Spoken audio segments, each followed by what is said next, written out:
उत्तर भारत के एक छोटे से हरे भरे गांव में रामलाल नाम का किसान अपने परिवार के साथ रहता था। रामलाल अपने मेहनती स्वभाव और सादगी के लिए पूरे गांव में जाना जाता था। उनके घर में उनकी पत्नी कमला, बेटा अमर और हाल ही में आई उनकी नई बहू सुमन रहती थी। सुमन का पालन पोषण शहर में हुआ था। वह पढ़ी लिखी, खूबसूरत और समझदार थी, लेकिन चूंकि वह पहली बार गांव में रह रही थी, इसलिए उसे गांव के तौर तरीकों की जानकारी नहीं थी। शहर में रहते हुए सुमन को अलग अलग प्रकार के व्यंजन बनाने और खाने का शौक था। खासकर उसे मशरूम से बने व्यंजन बहुत पसंद थे। वह अक्सर अलग अलग रेसिपी बनाकर अपने दोस्तों और परिवार को खिलाती थी। जब सुमन की शादी अमर से हुई और वह गांव आई, तो उसने देखा कि आसपास के खेतों और जंगलों में ढेर सारे जंगली मशरूम उगते हैं। सुमन ने एक दिन रामलाल से पूछा, बाबूजी, क्या यहाँ के मशरूम खाने के लिए अच्छे होते हैं?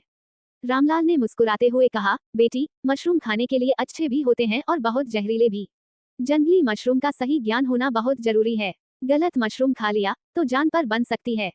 लेकिन सुमन को ये बात ज्यादा गंभीर नहीं लगी। उसने सोचा कि वह शहर में रहते हुए मशरूम के बारे में काफी कुछ जान चुकी है।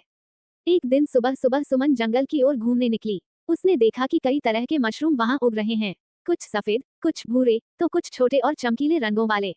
उसे ये देखकर बहुत खुशी हुई। उसने सोचा कि आज वह इन्हें इकट्ठा करके स्वादिष्ट मशरूम करी बनाएगी। सुमन ने एक टोकरी भरकर मशरूम इकट्ठा किए और घर लौटी। उसने मशरूम को धोया और बड़ी मेहनत से करी बनाई। जब खाना परोसा गया तो सभी ने उसकी तारीफ की। रामलाल, कमला और अमर ने कहा, सुमन, तुमने तो बहुत स्वादिष्ट खाना बनाया है। लेकिन खाना खाने के कुछ ही घंटों बाद सभी की तबीयत बिगड़ने लगी। रामलाल को चक्कर आने लगे, कमला को उल्टियां होने लगी और अमर का पेट दर्द से फटने लगा। सुमन खुद भी बहुत घबराई हुई थी। रामलाल ने तुरंत गांव के वैद्य को बुलाया। वैद्य ने आकर जांच की और कहा, लगता है ये मशरूम जहरीले थे।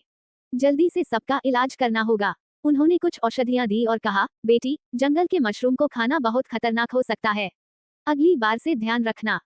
ये सुनकर सुमन बहुत शर्मिंदा हुई। उसने रोते हुए रामलाल से माफी मांगी। उसने कहा, बाबूजी, मुझसे बहुत बड़ी गलती हो गई। मुझे लगा कि मैं मशरूम को पहचान सकती हूँ, लेकिन मैंने बिना सोचे समझे ऐसा किया। रामलाल ने उसे प्यार से समझाया, बेटी, हर चमकने वाली चीज सोना नहीं होती।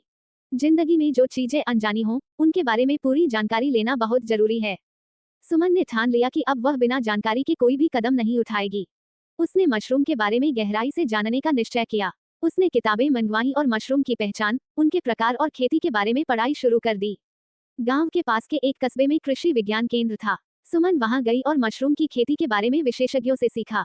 उसने जाना कि कौन से मशरूम खाने लायक होते हैं और कौन से जहरीले। कुछ महीनों की मेहनत के बाद सुमन ने रामलाल से कहा, बाबूजी, मैं घर के पास खाली जगह पर मशरूम की खेती करना चाहती हूँ।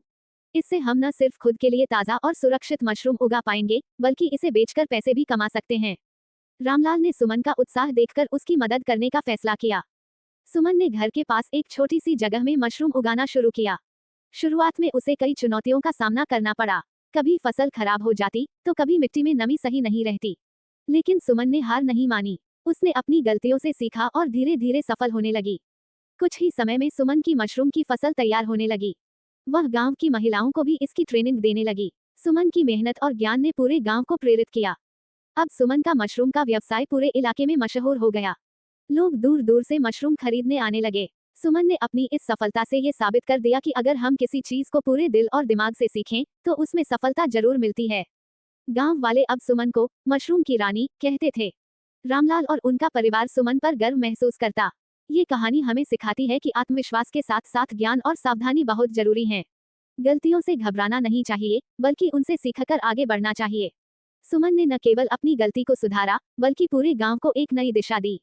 उसकी मेहनत और लगन की वजह से आज उसका नाम हर जगह लिया जाता है।